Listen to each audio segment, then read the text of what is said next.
All right, so we have some Indiana Fever player news.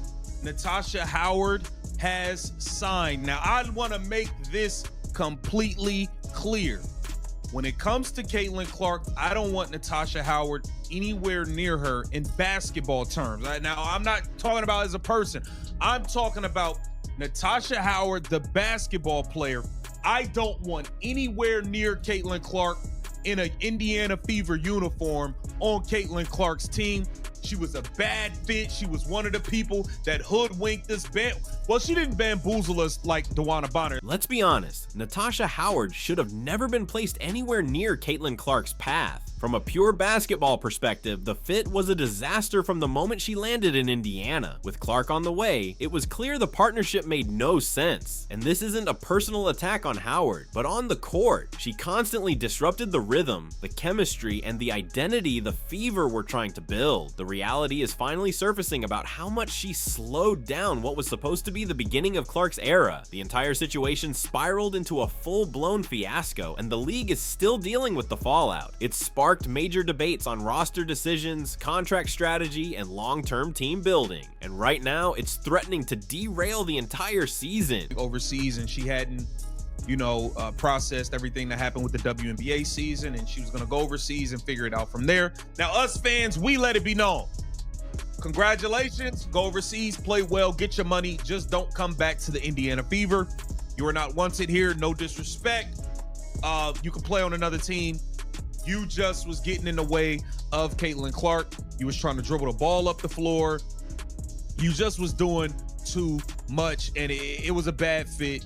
And I think Stephanie White and company should wear a bunch of the blame for that entire.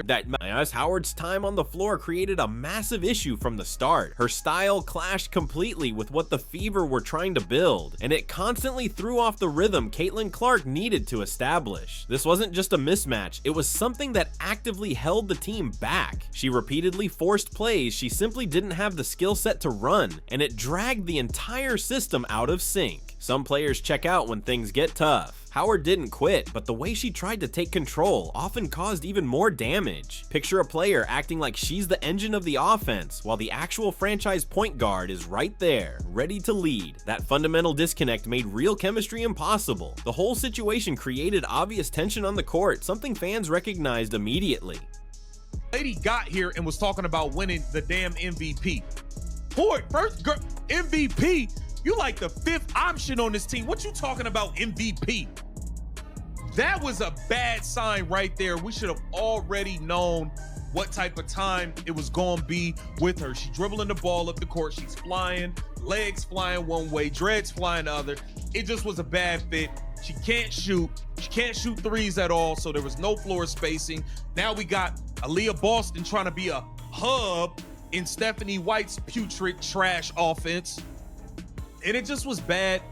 So when the announcement dropped that Natasha Howard was heading to the WCBA to suit up for Sichuan, most people just nodded. She's gone overseas plenty of times before, so on paper, it wasn't anything unusual. But this time, the reaction from fans hit differently. Instead of surprise, it felt like the entire Fever fan base exhaled at once. A giant wave of relief mixed with a very clear sentiment. Good luck, go get your bag. Wish you the best overseas. Just don't return to the Indiana Fever. It was blunt, almost harsh, yet not malicious. Fans weren't attacking her, they were simply signaling that her time in Indiana had run its course. For the Fever to finally move forward with Clark at the center, Howard's chapter had to close. Boston trying to be a hub in Stephanie White's putrid trash offense. And it just was bad all the way around. I'm very clear about the six we need to bring back. That is Caitlin Clark, Aaliyah Boston, Kelsey Mitchell, Lexi Hall, Sophie Cunningham, and Michaela Timpson. Those need to be the six that the Fever protect in the expansion draft, and we go from there. Those are the six that need to return to this team, and that's that. Natasha Howard is not a part of this team going forward, and I will be livid. The problem went way beyond personality. It was a fundamental clash in basketball philosophy.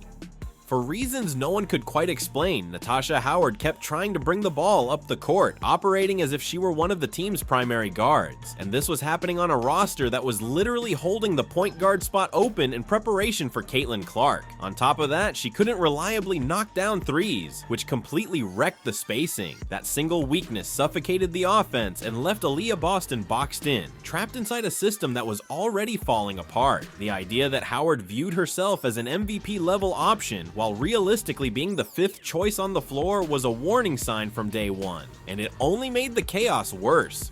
And that's that. Natasha Howard is not a part of this team going forward, and I will be livid if she is on this roster moving forward. But we're talking about moving forward, and we don't know if we'll actually be moving forward because we can't even get a damn CBA deal done. We can't get a deal done. It is the 22nd. It's the 22nd. It's 8 days left.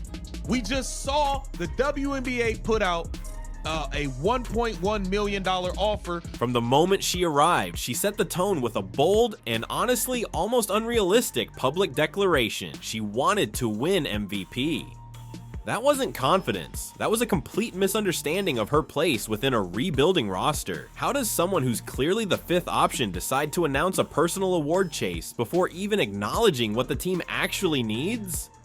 That comment alone was a giant red flag. It exposed a mindset that was bound to clash with a team trying to reset its identity, especially with a generational star like Caitlin Clark about to step into the lineup. Her approach screamed "me first," and it was only a preview of the friction that would inevitably follow. It's 8 days left. We just saw the WNBA put out a $1.1 million offer, which what we thought as fans, we thought when we saw the 1.1, and I'm saying us because I know y'all thought it too. When y'all saw 1.1, we thought that was the base salary. We didn't know it could get up to 1.1 on some NFL incentives type stuff. If you make the All-Star team, if you make first team All WNBA, if you win All-Star game MVP, if you win most improved, if you win MVP, if you win the first round, if you win the second round. Players are not going for it. And let's take a look more at what the players actually want. Here it says, the players do not want a fixed salary system and instead want one more based directly on revenue, such as the NBA, where the salary cap is determined by basketball-related income. Basketball-related income, they should just say Caitlin Clark-related income. CCRI, the Caitlin Clark-related income. We want to eat off that. We want to eat off Caitlin. Just say it. We know what it is. Looking ahead, the Fever's direction couldn't be more obvious. There's a core group of 6 players that absolutely must be protected if this franchise wants to build a true contender around Caitlin Clark. This group isn't up for debate. It begins with Clark, naturally. Then you have the powerhouse presence of Aaliyah Boston, the scoring punch of Kelsey Mitchell, the gritty and versatile Lexi Hull, the high IQ playstyle of Sophie Cunningham, and the rising star Nalisa Smith. These 6 are the foundation, players whose talents and team-first mentality perfectly align with the new identity Indiana is trying to create. Bringing in anyone who doesn't complement this core, or moving away from it, would only stall the progress of the franchise and limit Clark's long-term impact. That isn't tied to any part of the business and intentionally undervalues the players. So, as much as I don't want Natasha Howard on this team, it might not be no teams for her to sign to because we might not be getting a damn season the way things are looking right now. I just got, they said it's putting lipstick on a pig. These players is crazy. They are wild. Y'all, but hey, wait a second. Y'all do know 850,000 ain't they? There's a lot of people that don't make that. I'm just saying. There's a lot of people not getting, you know what I mean? Come on now. In the current CBA, the salary cap increased annually by a fixed. The very idea of Natasha Howard returning to this roster, especially at this point, sparks real anger. The reaction is raw, unmistakable, and loud. Fans will be furious if she's back. That intensity perfectly captures the frustration and passion surrounding the effort to build a winning team around a superstar like Caitlin Clark.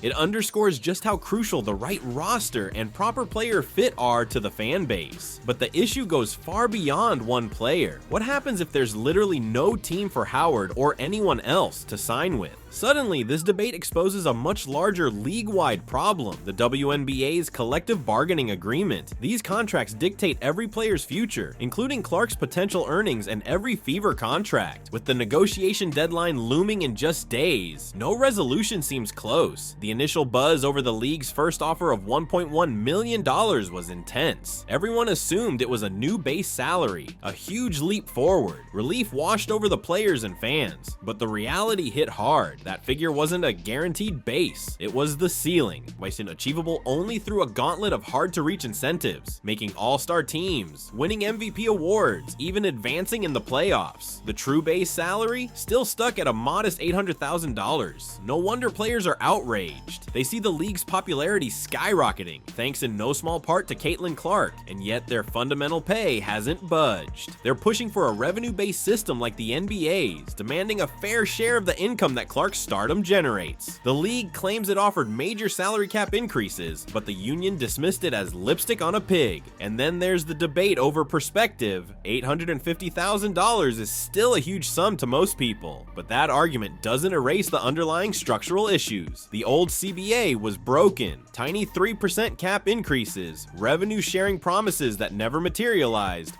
and a system that fails to reward the league's rapid growth. With the 30-day extension nearly expired, the clock is ticking toward a possible lockout or strike. And in a dramatic twist, while all this tension is brewing, Panini has just inked the largest licensing deal in women's sports history with the Players Union. The money exists, it's just not reaching the players. The worst case scenario, no WNBA season, Caitlin Clark's debut canceled. From a poor roster fit to a massive contract showdown, this saga lays bare a league at a breaking point, grappling with the core value and sustainability of women's professional basketball.